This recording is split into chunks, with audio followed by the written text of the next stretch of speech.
Enem PPL 2022, questão 122 da prova amarela.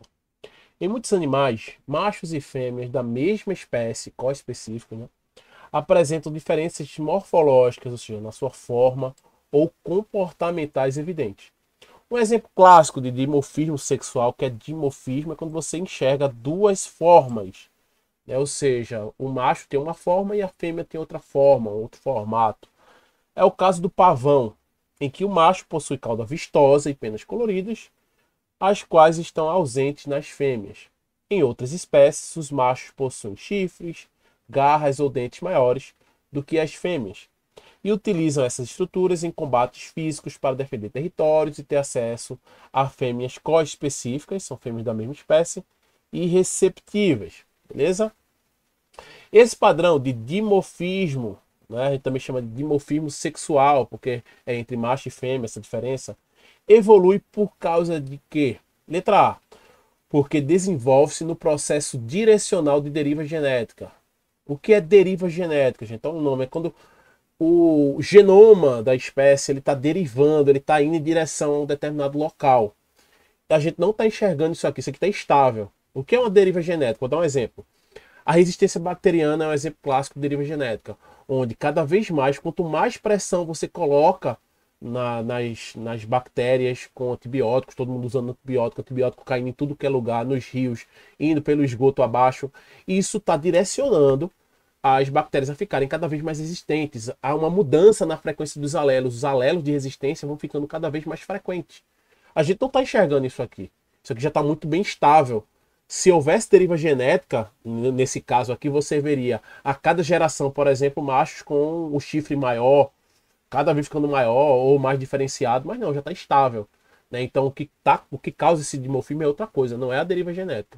Tá certo? Talvez isso aconteceu lá atrás, até um certo ponto, mas agora aqui, no que a gente enxerga desses exemplos, no caso do pavão, no caso das espécies com chifre, garras ou dentes maiores, né, não tem mais, não existe a deriva genética aqui atuando nesse processo, beleza? Então, não. As fêmeas sofrem menor pressão seletiva total do ambiente. Falso. A espécie como um todo sofre a mesma pressão. Se os machos vão sofrer pressão para defender, né, machos que defendem melhor o ambiente, que produzem, né, uma pena mais bonita, enfim, a fêmea também sofre pressão. Ter um útero adequado, no caso aí das espécies com chifre, como por exemplo os cervos, ou produzir ovos, no caso da pavoa, ovos mais resistentes, mais eficientes. Então, a pressão seletiva é igual para os dois lados. Não existe essa de a fêmea ter menor pressão do que o macho. Beleza? Ela tem. As pressões são diferentes em termo qualitativo. Né? Você tem um tipo de pressão em determinadas características do macho e outra para tipo de pressão em determinadas características da fêmea. Mas a pressão seletiva total vai ser igual.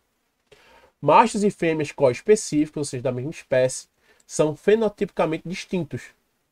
Isso não é a causa da evolução, isso aqui é o resultado da evolução, tá?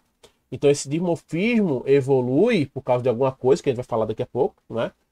E isso faz com que os machos e as fêmeas da mesma espécie sejam fenotipicamente distintos.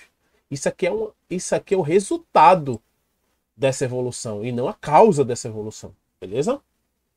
A seleção sexual favorece o sucesso reprodutivo. Ó, seleção sexual, palavra-chave.